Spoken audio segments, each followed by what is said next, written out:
Hello everyone, and welcome to the penultimate episode of Let's Play Dragon Quest. That's right, the adventure is winding down and soon will reach its conclusion. The end is literally in sight as we look on to the Dragon Lord's Keep to the southeast there. It's been a haunting presence looming over us this entire playthrough, ever since the onset of our adventure here. But pretty soon we're going to kick down the door and give the Dragon Lord a piece of our mind. But before we can do that, we have to worry about our gear situation first here and our monetary issues. So decided to grind up so that I could afford the most powerful piece of defensive gear you can buy in the entire game, the Silver Shield, which can be found right here in Cantlin. That took a fair chunk of my time, to be honest with you. It's not cheap. It's gonna take a hot minute before you can afford it, so accidentally canceled out of the bank menu.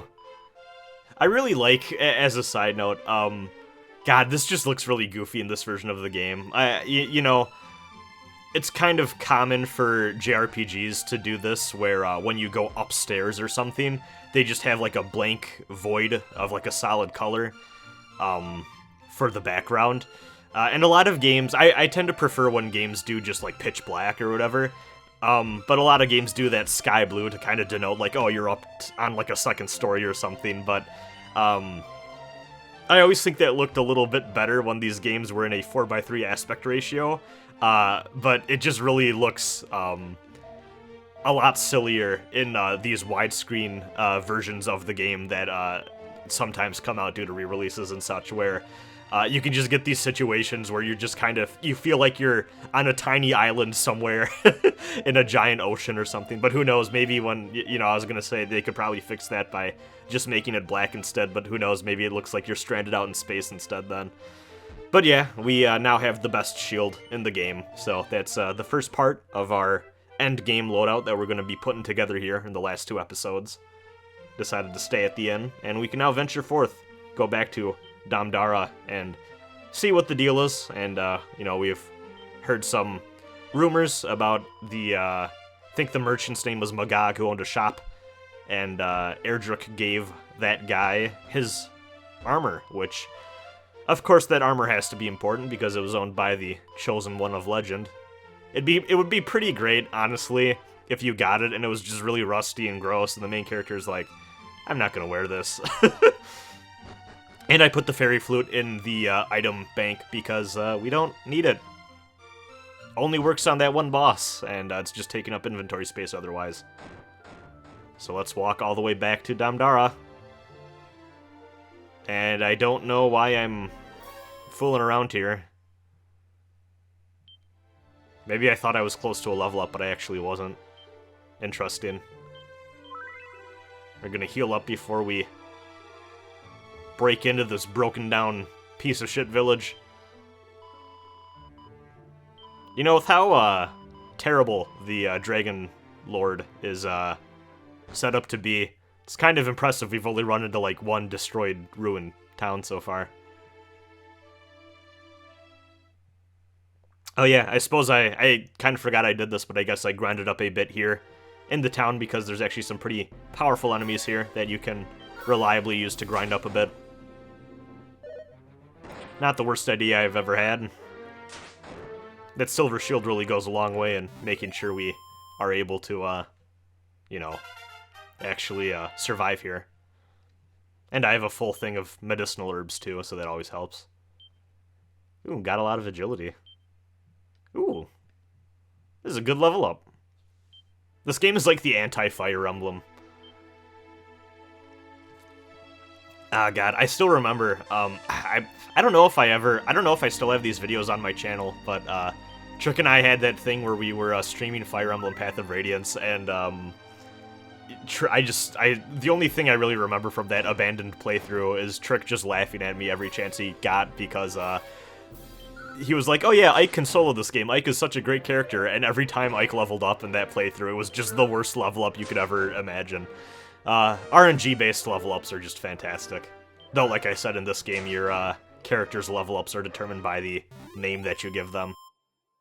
But yeah, I didn't even really get a chance to talk over the Knight Aberrant boss fight, which is one of the only few boss fights we're going to experience this game. Oops. But yeah, the fight was really a cakewalk. It just kind of goes to show what better equipment can do for you in terms of tackling an area that you once ran away from in terror because everything could kill you in like 3 hits, to being able to use it for grinding fodder and then curb stomping the boss. So yeah, I'm just showing off the difference in stats here between the magic armor and the best piece of armor in the game, Erdrick's armor, which we have equipped. And you're going to notice, once I switch back here, just to show off the defense stat difference, it's only going to be a difference of 4 points of defense, which doesn't seem like a lot at first glance, but the Erdrick armor actually has another property to it that we're going to see in a few seconds here that really, really makes it worth going all the way over here to pick up. And it's the fact that it negates all damage from poison tiles, which is going to be very useful for going to grab the little pendant that we need to go grab in Erdrick's, in the swamp to the southeast. Don't know how Erdrick managed to lose it all the way over there, but, you know. Sometimes you're walking through a poison swamp and you drop something, and you just can't pick it back up. You know those, like, businesses that people pay to, like, go, like, kind of scour the beach for, like, wedding rings and jewelry and stuff like that? I think it would be very amusing if someone wrote, like, a little short story or something where, there was, like, the fantasy equivalent of that, especially because in so many different fantasy settings, like, pendants and rings and stuff like that have magical properties to them or whatever. It'd be really funny to be like, oh, I'm a wizard and I just lost my ring of immortality or whatever. Gotta go hire some losers with fantasy metal detectors to go pick it up.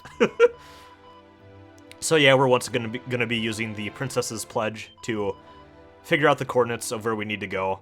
I highly recommend that you go pick up Erdrick's armor before attempting this. Not only is it, you know, pretty nice to have in terms of just grabbing armor, but it'll make this part a lot easier to deal with. It's just kind of annoying walking through all these damaged tiles when you don't have the proper equipment.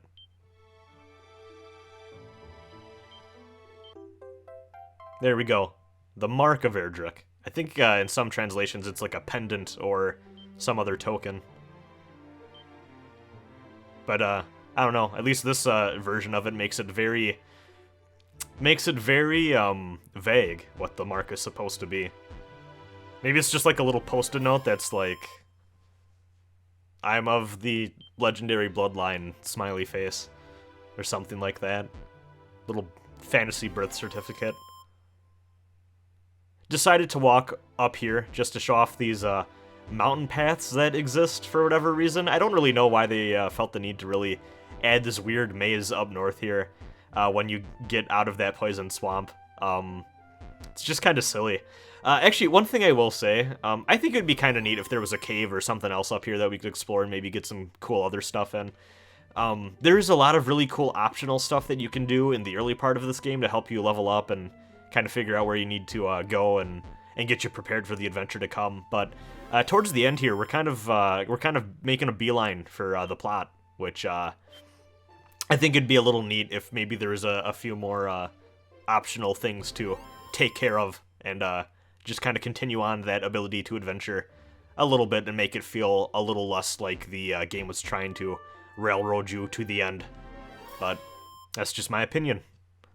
Kind of funny. Usually I'm the person who I feel like games have too much optional stuff you can do sometimes, and it really kind of bloats it and makes it feel like game's starting to waste your time. Especially, I don't know if anyone else has this, but I feel like there's a lot of more open-ended RPGs where you start to get to the end and you're like, I really feel like I should do this optional stuff because I don't want to miss anything, but I kind of just want to wrap things up and go to the end. But yeah, this is one rare instance where I feel like this is a game that I think could benefit with some oh god, I completely derailed my train of thought there. No, as I was saying, now I remember. Yeah, I think the last part of the world map here could actually benefit from just something else optional to explore here. Maybe, you know, don't give me another cave. We've gone through enough caves, but something like a abandoned castle or something cool would be nice, just to make the world feel a little bit more fleshed out and believable, because I kind of feel like once you get to the end of the game and this section of the world map, it maybe feels a bit railroaded, like the developers are trying to scoot you along to the end of the game and to wrap things up. Maybe it only stands out to me because the first half of this game is so good about giving you cool optional stuff to do, but I don't know. I always just feel like the second half of this game really starts to bottleneck you into one sort of direction, but it would be cool to have a little optional thing here too, like the cave from the start of this playthrough, but who knows? I can't say I know the development history of this game. Maybe they tried to implement something like that and they just didn't have the time or resources. You know, that's something to reflect on. I think that a lot of the time people look at these games, and from a modern perspective, it's so easy to look at them as something that's archaic or too simplistic to be enjoyable or really limited in scope, but I think sometimes people think that's due to technical limitations, and that, you know, that obviously is true. These were very simple machines and platforms that these games all had to run on, but even games that came out a few years after this, you could really tell that they could really dramatically increase the scope once they knew what they were doing. But I think it's worth noting the possibility, and this is my personal belief, that I think a lot of these games like Dragon Quest I or Final Fantasy I are maybe simple because the developers still had to kind of figure out how to make these types of interactive experiences, and really maybe they limited the scope on the onset just because they wanted to make sure that they could make something that was refined and high quality.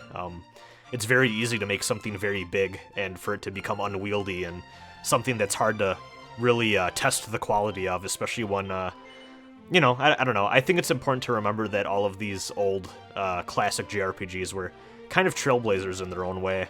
There was only so many games of this type out on the market, and unlike today where JRPG developers can go and take inspiration and take notes from what does and doesn't work from a whole variety of games over decades of history, these games were the games that made that history, and it wasn't as easy to go seek out other games and see what they did and try to see how that fit into the type of experience you wanted to give players. So these games all had to experiment and figure out how to adapt tabletop role-playing game systems and all that into an automated computer game style, and that's not an easy thing to do. So I think in many cases it's not so much a fact that these games were limited in scope because of their limited technology, but it's just so much the fact that it was just harder to do back then because people hadn't been doing it as much, and it was something you kind of had to figure out as you went along and did it yourself, and these games are what we have to thank for what the genre would eventually morph into.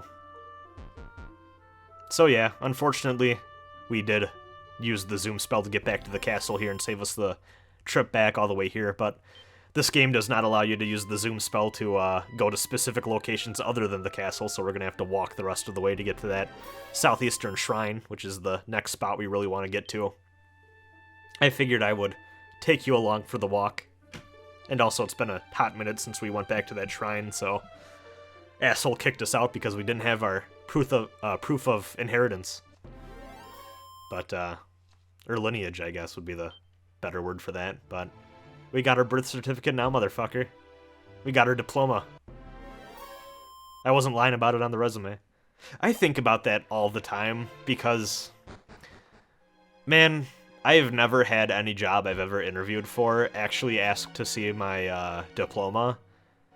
And I really bet that there are many, many people in positions that are pretty good positions that probably just have fake diplomas and totally got away with it. I don't know. Have any of you ever been asked to see your diploma going in for a job? I just want to know. I'm curious. I don't know if I know anyone who has ever been asked that, because I've spoken about this with other people before too, because it kind of seems like that thing that people should check for more than they probably do when interviewing for jobs, but at the same time, I also haven't really had a job that's been, like, important or something. I'm sure if you became, like, a nuclear engineer or something, or, like, someone who works at a nuclear power plant doing nuclear science stuff, they probably do a pretty thorough job, at least I'd hope, making sure you actually got the education you wanted to receive. Keep running into mountains here. Don't know what my slippery fingers were doing. But yeah, I have my birth certificate, goddammit. Proof of my lineage. Got the mark of my grandpappy. Again, I once again apologize for going through that text very fast. I hope you're a fast reader.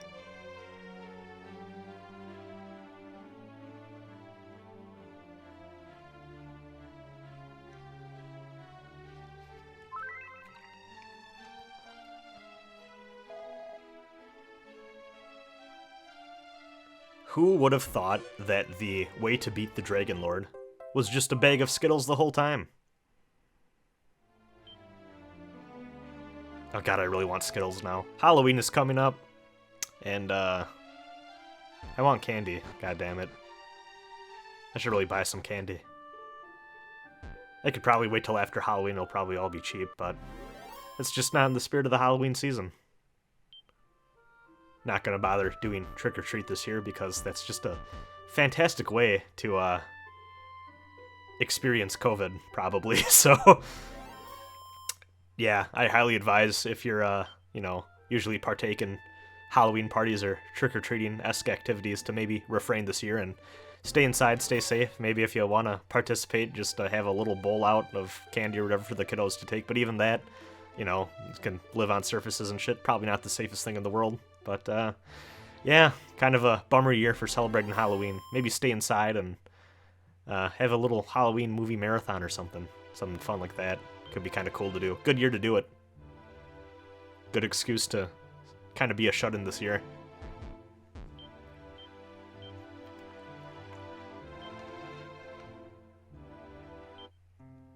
Hell yeah, Skittle Bridge!